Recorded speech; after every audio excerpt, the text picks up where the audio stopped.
Chapter 11. The Cry in the Chasm. If Mukoki had been a white man he would have analyzed in some way the meaning of those strange cries.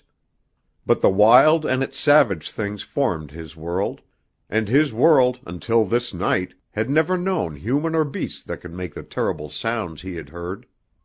So for an hour he crouched where he had fallen, still trembling with that nameless fear and trying hard to form a solution of what had happened. Slowly he recovered himself.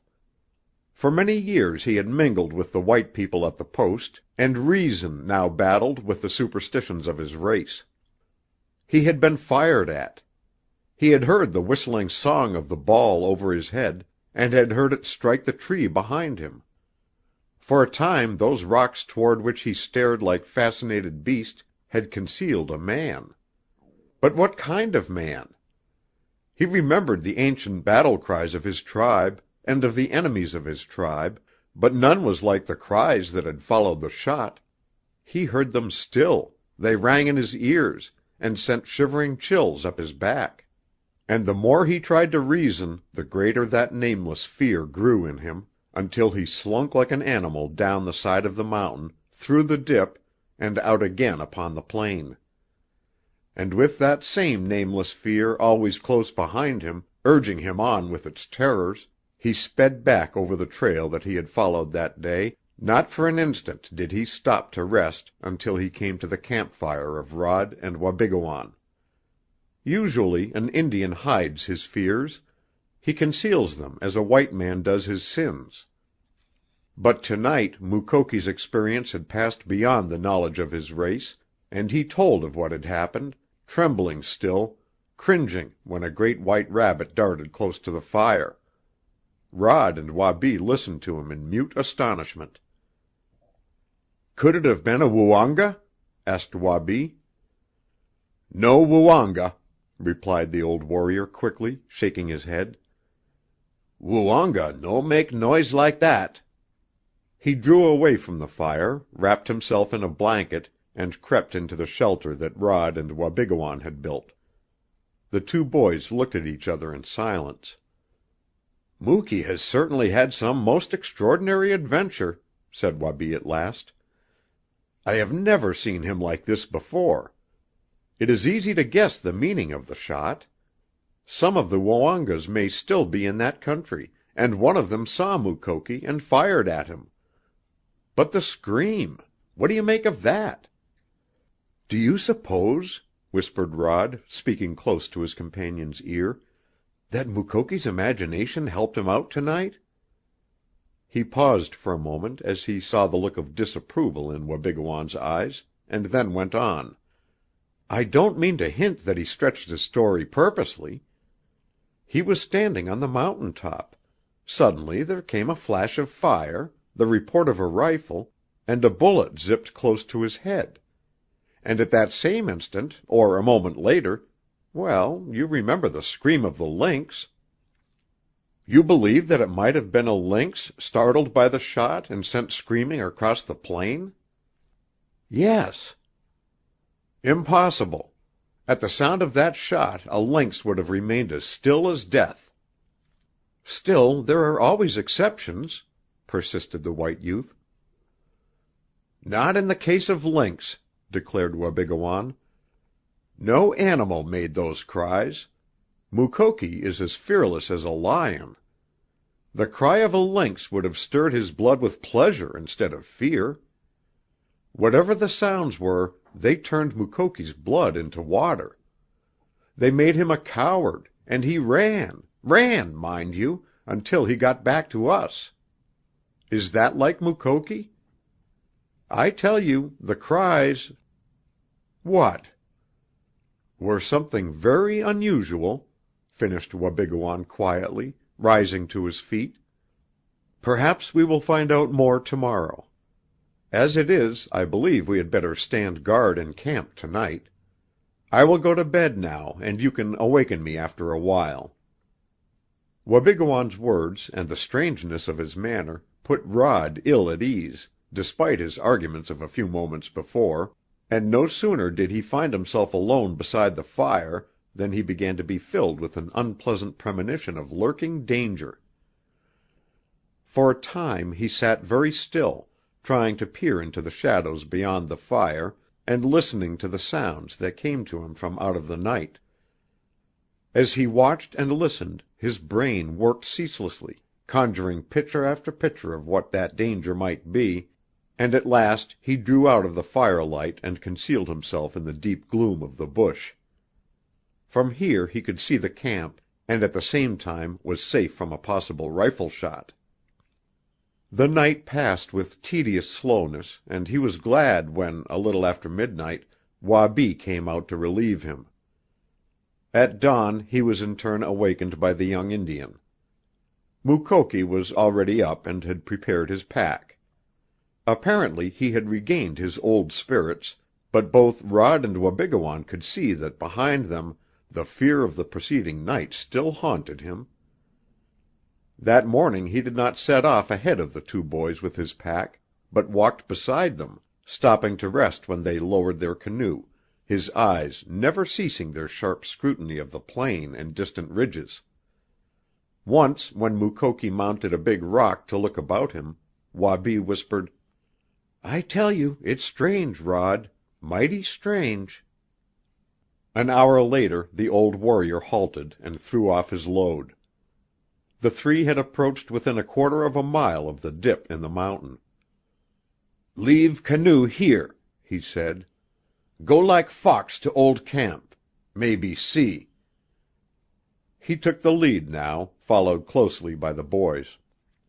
The safety of the old pathfinder's rifle was down, and following his example, Rod and Wabigoon held their own guns in readiness for instant fire. As they neared the summit of the ridge on which Mukoki's life had been attempted, the suspense of the two young hunters became almost painfully acute. Mukoki's actions not only astonished them, but set their blood tingling with his own strange fear.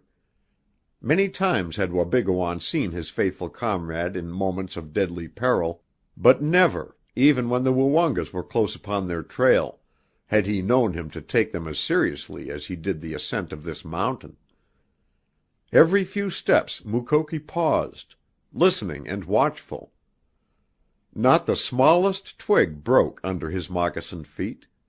The movement of the smallest bird, the trembling of a bush, the scurry of a rabbit halted him, rigid, his rifle half to shoulder. And Rod and Wabigoon soon became filled with this same panic-stricken fear. What terrible dread was it that filled Mukoki's soul? Had he seen something of which he had not told them? Did he think something which he had not revealed? Foot by foot the three came to the top of the ridge. There Mukoki straightened himself and stood erect. There were no signs of a living creature about them. Down in the dip nestled the little lake, gleaming in the midday sun. They could make out the debris of the burned cabin in which they had passed their hunting season, and close to this was the pack which Mukoki had dropped there the night before. No one had molested it. Wabi's face relaxed. Rod, breathing easier, laughed softly. What had there been to fear? He glanced questioningly at Mukoki. "There rocks, there tree," said the old warrior in answer to Rod's glance. "Down there went scream." He pointed far out across the plain. Wabi had gone to the tree. "See here, Rod!" he cried. "By George, this was a close shave!" He pointed to a tiny hole freshly made in the smooth white surface of the tree as the others came up. "There! Stand there, Mukoki, back to the tree, as you said you were when the shot was fired. Great Caesar, that fellow had a dead line on your head, 2 inches high! No wonder it made you think the scream of a lynx was something else."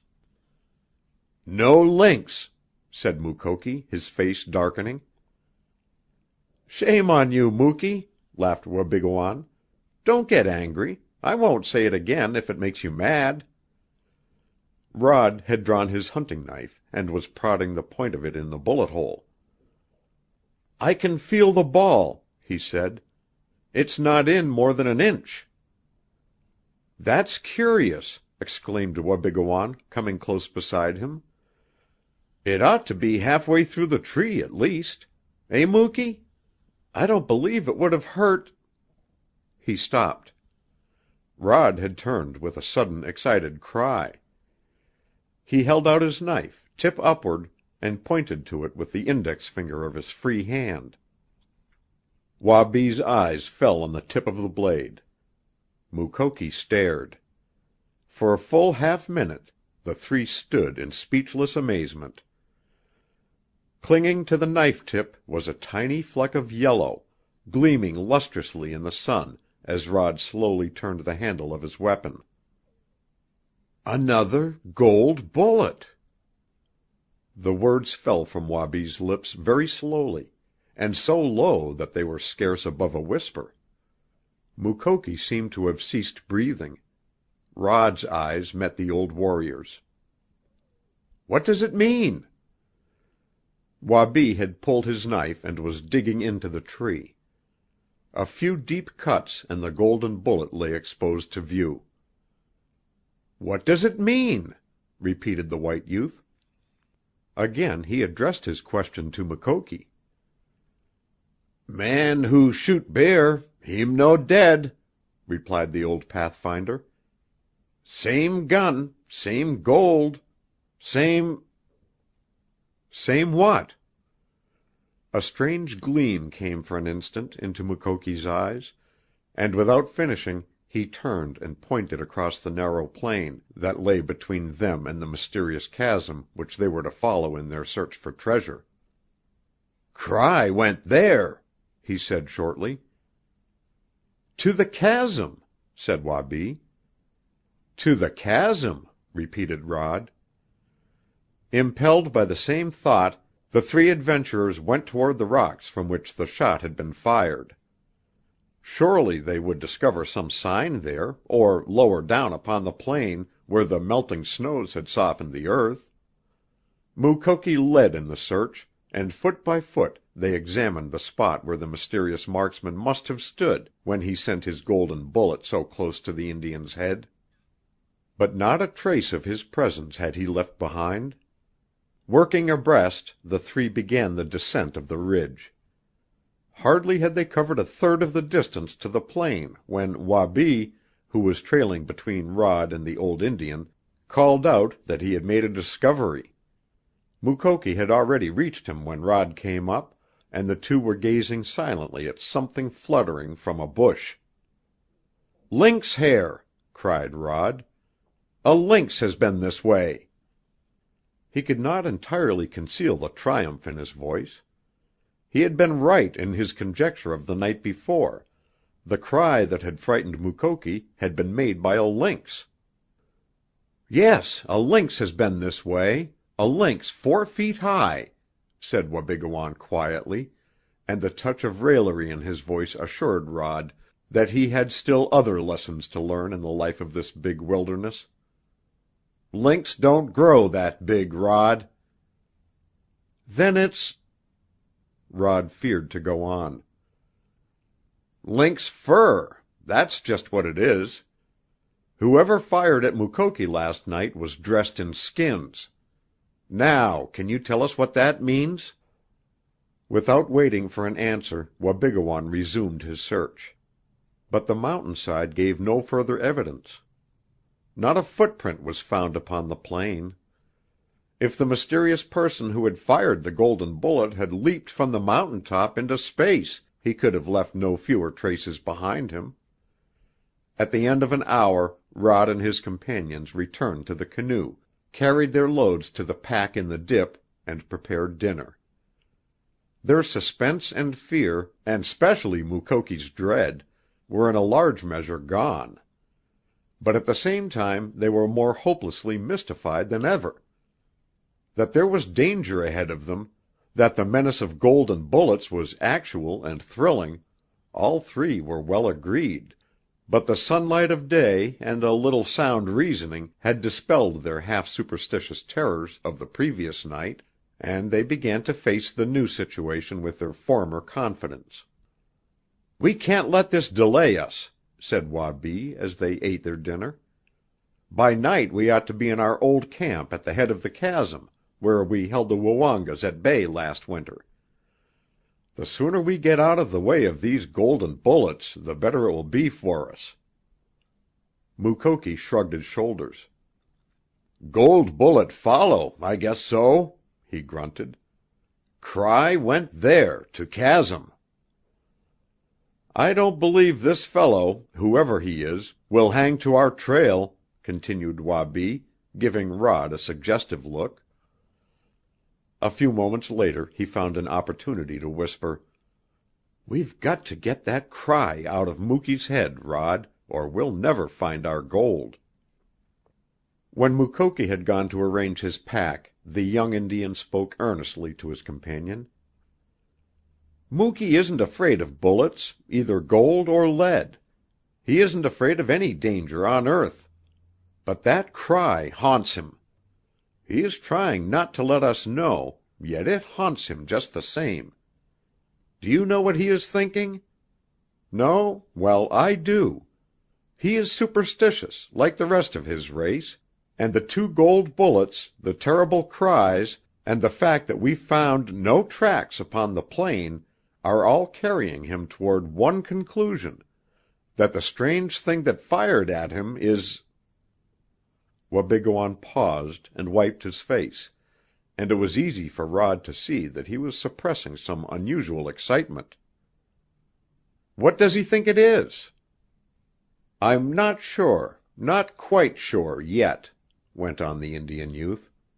"But listen, it is a legend in Mukoki's tribe, and always has been, that once in every so many generations they are visited by a terrible warrior sent by the Great Spirit who takes sacrifice of them, a sacrifice of human life, because of a great wrong that was once done by their people.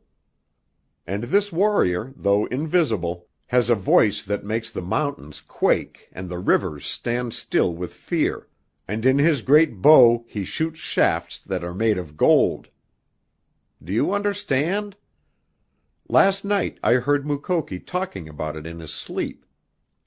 Either we must hear this cry and find out more about it, or hurry to a place where it won't be heard again. Golden bullets and cries and Mukoki's superstitions are going to be worse than Woonga's if we don't watch out." "But the whole thing is as plain as day," declared Rod in astonishment. "A man shot at the bear, and the same man shot at Mukoki, and he fired gold each time. Surely—" "It's not the man part of it," interrupted the other. "It's the cry. There, Mukoki has his pack ready. Let's start for the chasm at once." This time the boys had a heavier burden than usual, for in the canoe they placed one of the 2 loads carried by Mukoki, and consequently their progress toward the chasm was much slower than that across the plain. It was late in the afternoon when they reached the break that led into the chasm, and as they cautiously made the descent now, Rod thought of the thrilling pursuit of the Woonga horde, and how a few weeks before they had discovered this break just in time for Wabi and him to save their lives, and that of the wounded Mukoki. It was with a feeling almost of awe that the 3 adventurers penetrated deeper and deeper into the silent gloom of this mystery-filled gulch between the mountains, and when they reached the bottom they set their loads down without speaking, their eyes roving over the black walls of rock, their hearts throbbing a little faster with excitement. For here, at this break in the mountain, began the romantic trail drawn by men long dead, the trail that led to a treasure of gold. As the 3 sat in silence, the gloom in the chasm thickened. The sun had passed beyond the southwestern forests, and through the narrow rift between the mountain walls there fell but the ebbing light of day, dissolving itself into the shadows of dusk as it struggled weakly in the cavernous depths. For a few minutes this swift fading of day into night gripped the adventurers in its spell. What did the lonely solitudes of that chasm hold for them? Where would they lead them? To Rod's mind there came a picture of the silver fox and a thought of his dream, when for a few miles he had explored the mysteries of this strange, sunless world shut in by rock walls. Again he saw the dancing skeletons, heard the rattle of their bones, and watched the wonderful dream battle that had led him to the birch bark map.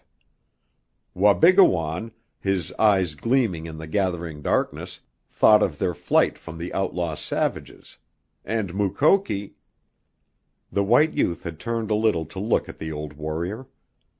Mukoki sat as rigid as a pillar of stone in arm's reach from him.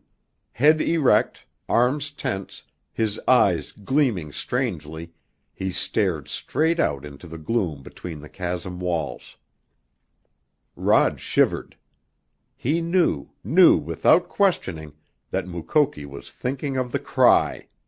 And at that instant there floated up from the black chaos ahead a sound low and weird, like the moaning of a winter's wind through the pine tops, swelling, advancing, until it ended in a shriek that echoed and re-echoed between the chasm walls, dying away in a wail that froze the blood of the three who sat and listened. End of chapter 11. Recording by Roger Moline.